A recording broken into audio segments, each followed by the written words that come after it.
Bill Viola is one of the world's best-known and highly regarded artists working in video. His installations have been described as hauntingly beautiful. This year, Viola was selected to represent the United States at the Venice Biennale, where his latest work, Buried Secrets, is housed in the U.S. Pavilion. The exhibition will then move on to Arizona State University Art Museum for its United States premiere in February, and we're pleased to have this MacArthur Genius Fellow at this table. Welcome. It's great to have you here. It's a pleasure to be here. Long Beach, California is home now. That's right. Yeah. That's right, yeah. Tell me about video art, and what do we mean by that, and where is it in terms as an art form? I mean, it's in its infancy for sure. Well, or adolescence, or... We're actually in a very interesting period right now. I mean, video was really first used by artists in the 1960s, actually. Mm-hmm. This was well before video became a household word in the country, and most people were familiar with it.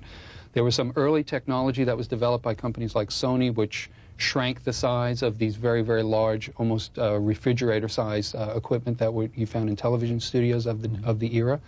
And artists began to discover this medium, black and white, rather crude by today's standards, but nonetheless with incredibly interesting possibilities in visual terms, and began using it. And so we're really at a period now where I think we can safely say that the early days of video are over. And in fact, if you think of a 20-year period, it's more than that now. I've been working in video for 25 years myself. But if you think of the 20 to 30-year period, that's about a good time to think of something maturing. And I think we're seeing now a second and third generation of artists who grew up with video, who are familiar with it, and who are using it very effectively. I think of it here at the Whitney Museum. When you think of other institutions, is it now significant a part of most major American museums? Yes and no. I think museums like the Whitney have pioneered the use of video. They had a video gallery in the early 1970s, a space devoted just to video art in the museum. Museum of Modern Art is another one. In general, we're at a transition period now where, and I've been noticing this in my own personal work, where museums that have not really shown much video now are really looking at it as a very important art form, a very important medium that's very relevant to today, obviously. I mean, this is the video world that we're in, the world of CNN and instant communication and the internet and so on. So what artists are doing with these tools, you know, and they are tools. I mean, the interesting thing about a tool is that you can, you know, take for example, the common utensil, the fork. You can kill someone with a fork, or you can eat a meal with it. It's totally up to the user. I mean, the military uses a lot of these same tools that artists are using to, you know, to really express very meaningful and deep things about human life. So it's really an interesting period right now. And who today are the most significant players and influences on video art? Well, I mean, there's yourself a number. In addition to yourself. Yeah, there's a number of very, very good artists, and a number of my colleagues. Gary Hill is a very good artist. Mary Lucier, Dara Birnbaum. There's a number of Europeans, Marcel Odenbach. A number of them are in the exhibition that's currently up now at the Museum of Modern Art.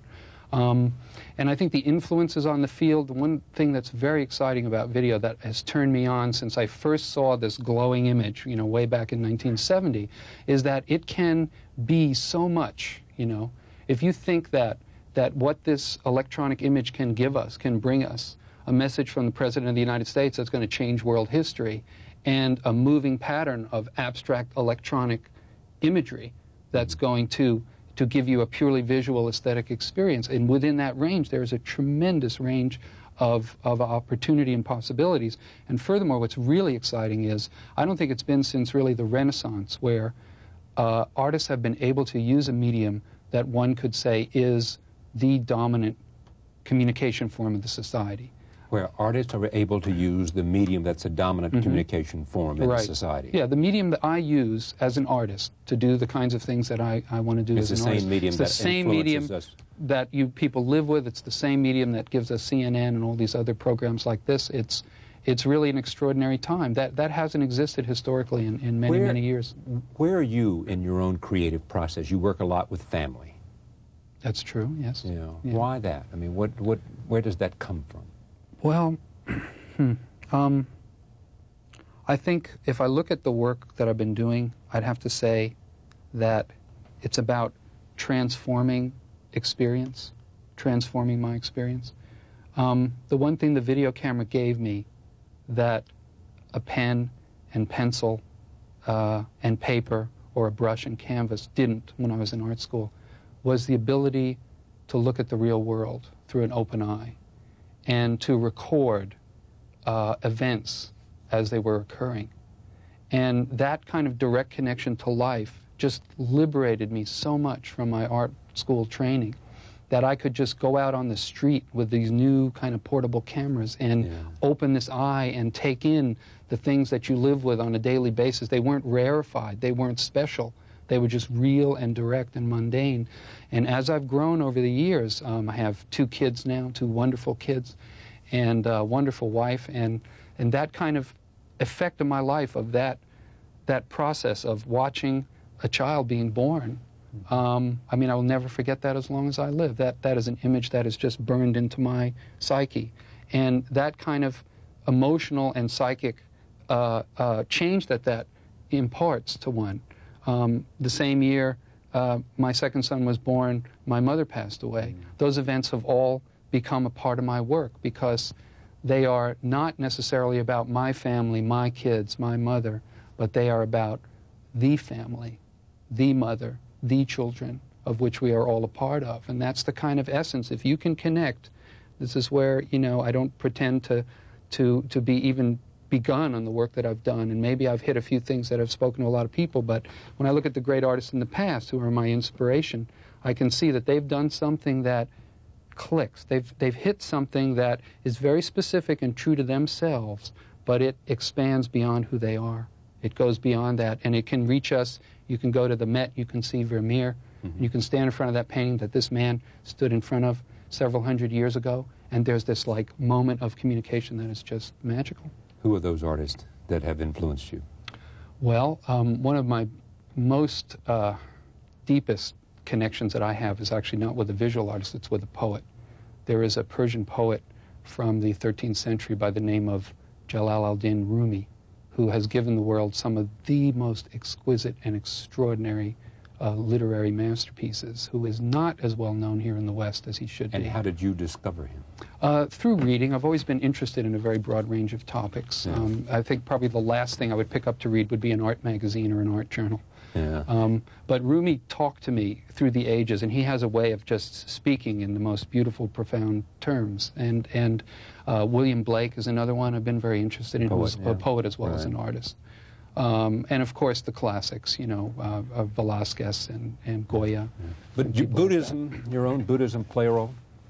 I mean, did one lead to the other, or? Well, you know, I don't consider myself really a practicing Buddhist per se. I've had experience with it. I studied with a Zen master in Japan when I lived there in 1980. I think the ideals of that religion, the ideals of compassion and a kind of openness to things has influenced me a lot. And in fact, when I discovered more about Buddhism in an intellectual way, primarily through reading before I went to Japan and experienced it directly, I felt a kind of a familiarity there that I think, again, I mean, so many of the things we're looking for in life, you know, people say, how do I appreciate art? What do I do when I go in a museum? I don't know the latest ideas and stuff. Just like, get rid of that stuff. It's about you connecting with something in the most fundamental way. You know, it's like, I like this, I don't like that. You feel something inside you that brings you into a relationship with this thing. And I think that's the essential point. You know, you have within you, you know, we all have this creative power. It's something that defines who we are as human beings.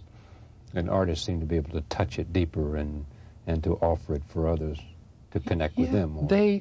I mean, you know, when I was a kid, I was the class artist. You know, I grew up in Queens, and when it came time to paint the Pilgrims landing on Plymouth Rock, you know, with the hats with the big square buckles on them and stuff, I was the guy who did that. You know, I've always been doing that. I want to get this in before we get too far past here. This is, we're running out of time, The Greeting. Tell me about it. The Greeting is a piece that's a part of the exhibition that's on now in Venice at the Biennial. And The Greeting is a work that was conceived as an image on the wall of a room. Other installation works I do involve the whole space with multiple images. This is a single image. And it was loosely based on a painting by Pontormo, who's a 16th century artist who I was interested in. And the interesting thing about it is that it's a very common social situation of three women. There are two women, and one woman enters while two are there, and they meet each other and greet each other. But the interesting thing about it was a shot at 300 frames a second, actually on film. Yeah. And so very simple, normal events that occur in flashes become extended as a kind of a choreography or a ballet in time. Here it is. Take a look.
Sound important? Absolutely. Yeah. Sound is the basis of images for me. Do you ever watch TV and turn off the sound during the commercials? Sure. They're completely impotent. And sound gives this kind of weight to something. And for me, it anchors the image in experience. Is video art going to change in part because of the technology that's advancing so rapidly? Absolutely. Yeah. Absolutely. It'll give you more tools every day. Well, you know, it's funny for me. I mean, canvases and all. Yeah, the thing about it is I've been doing it for 25 years. What I'm doing today, that piece we just saw, other things, this is not the same medium that I started with. Yeah. In another 20 years, it's going to be different still. Create some problems for archival kind of issues and preservation issues, but, you know, it's really interesting. And I think the works that are up in Venice, you know, show that there's a real range of works. Some of them use, you know, black and white projections on the wall. They're all really different. How long does the Venice exhibition run? It's going to close in October, in early October. Yeah. And it was a really great project. I think the exciting thing about it was that the Arizona State University actually was the sponsoring institution of the Biennale this year. And in each year, there are curators are asked to submit applications. And the Arizona State University got it, and the curator and director of the exhibition, Marilyn Zeitlin, asked me to submit a proposal to do works, which then goes before a national committee, and you get selected that way. And so Arizona, being this rather small institution, it's a college art museum basically in Tempe, Arizona, was, you know, awarded this possibility for presenting this work, and you know, with museums like Philadelphia Museum and the Albright Knox and the Brooklyn Museum in the past have gotten that honor. So this was real special, and to work with them was really great. Congratulations. Thank you very much. Thanks for coming. It's a pleasure. We thank you for joining us also this evening. For the next 2 weeks, we'll be away on vacation, and you will see a series of conversations that have taken place over the last year. Everybody from Dennis Hopper to Tom Murphy will be rebroadcast. We hope you enjoy them, and we'll look forward to seeing you after Labor Day. See you then.